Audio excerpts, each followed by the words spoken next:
आज की modern technology ने हमारी लाइफ को काफी इजी बना दिया है और हम लोग यह सोचते हैं कि विज्ञान के ज्यादातर आविष्कार बीते 200 सालों की देन है। लेकिन हमारी यह सोच बहुत ही गलत है, क्योंकि हर समय काल में नए नए आविष्कार होते रहे हैं। उनमें से कुछ आविष्कार अब भी हमारे साथ हैं, लेकिन कुछ ऐसे भी हैं जो समय के साथ विलुप्त हो गए। तो हमारे साथ इस वीडियो में आखिरी तक बने रहेगा। हम आपके लिए लेकर आए हैं कुछ ऐसे ही विलुप्त हुए आविष्कार जो आज भी अगर मानव जाति के साथ होते तो यह दुनिया बदल चुके होते। चलिए शुरू करते हैं। Cloud buster. क्या आप इस बात पर यकीन करेंगे कि इस दुनिया में ऐसा भी आविष्कार हो चुका है जिसके जरिए जब चाहें जहां चाहें बारिश करा सकते हैं। यह बात सन 1951 की है, जब ऑस्ट्रेलिया के मनोविश्लेषण विल्हेम रिच ने अपने एक आविष्कार को दुनिया के सामने रखा। उनके इस आविष्कार से सबसे ज्यादा फायदा किसानों को होने वाला था, क्योंकि अक्सर अच्छी बारिश के अभाव में फसलें खराब हो जाती हैं। उन्होंने एक ऐसी मशीन तैयार की जिसके जरिए वो जब चाहें जहां चाहें बारिश करा सकते थे। इसके लिए उन्होंने एक अलग तरह की एनर्जी की खोज की, जिसे उन्होंने ऑर्गन एनर्जी का नाम दिया था। और इसी ऑर्गन एनर्जी को मैनिपुलेट करके वो अपने मन चाहे समय और जगह पर बारिश करा सकते थे। बात साल 1953 की है, जब सूखे के कारण किसानों की फसलें बर्बाद हो रही थी। उसी समय दो किसान विल्हेम रिच के पास पहुंचे और उन्होंने कहा, अगर आप हमारे इस मुश्किल समय में अपने संयंत्र से बारिश करा देंगे तो हमारी फसल बच जाएगी। विल्हेम रिच ने 6 जुलाई 1953 को पहली बार अपने इस यंत्र का उपयोग किया। उन्होंने सुबह इस यंत्र को चालू किया और शाम तक बारिश शुरू हो गई। यह विज्ञान जगत का एक ऐसा बेहतरीन आविष्कार था, लेकिन इसके आविष्कारक को इनाम मिलने के बजाय सजा मिली। और दरअसल सरकार ने उनके इस आविष्कार को गैर कानूनी घोषित कर दिया। इसके अलावा उनके दूसरे और भी आविष्कारों को गैर कानूनी घोषित कर दिया गया। उनके इस प्रयोग पर हमेशा के लिए रोक लगा दी गई। साथ ही उनको जेल के भीतर बंद कर दिया गया।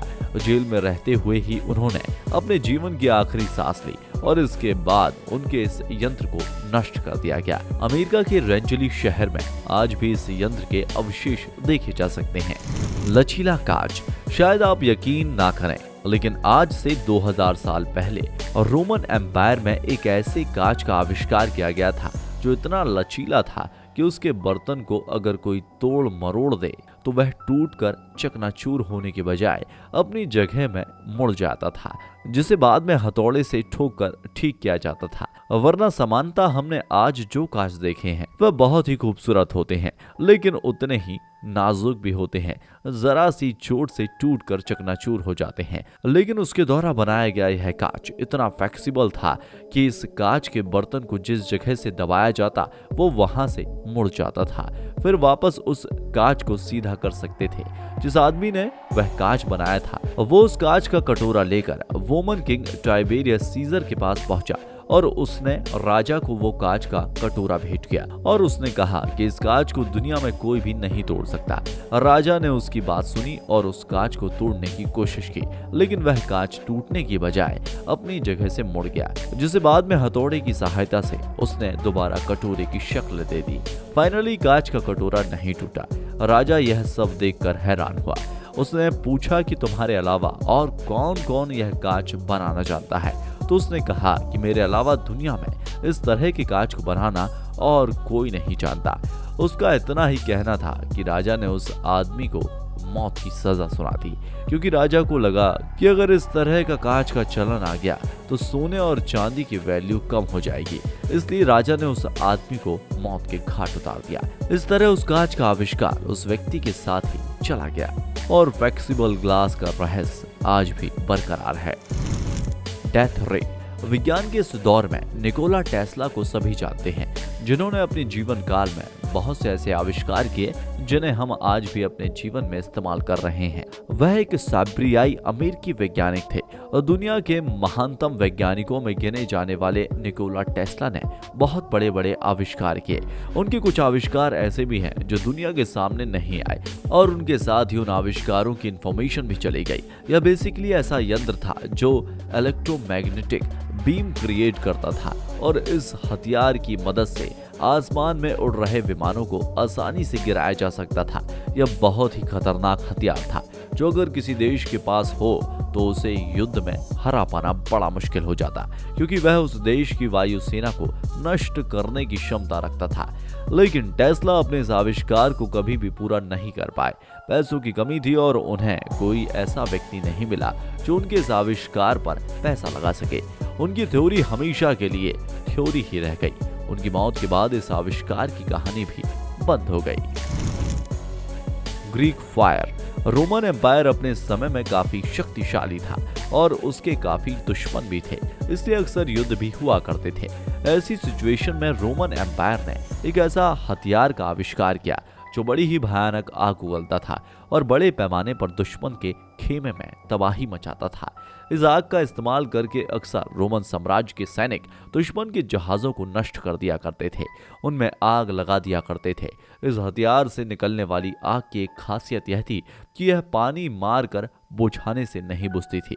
इस आग का इस्तेमाल वह अक्सर युद्ध के दौरान किया करते थे, लेकिन आज तक किसी को यह मालूम नहीं हो पाया कि रोमन सैनिक इस आग को किस चीज से पैदा करते थे। आखिर पानी से भी ना बुझने वाली इस आग को वो कैसे पैदा करते थे? इसका रहस्य राजा और उसके करीबी लोगों को मालूम था। इसके अलावा और किसी को भी इस रहस्य की जानकारी नहीं थी, क्योंकि रोमन साम्राज्य के लोग नहीं चाहते थे कि उनके इस हथियार की जानकारी उनके दुश्मनों तक पहुंचे।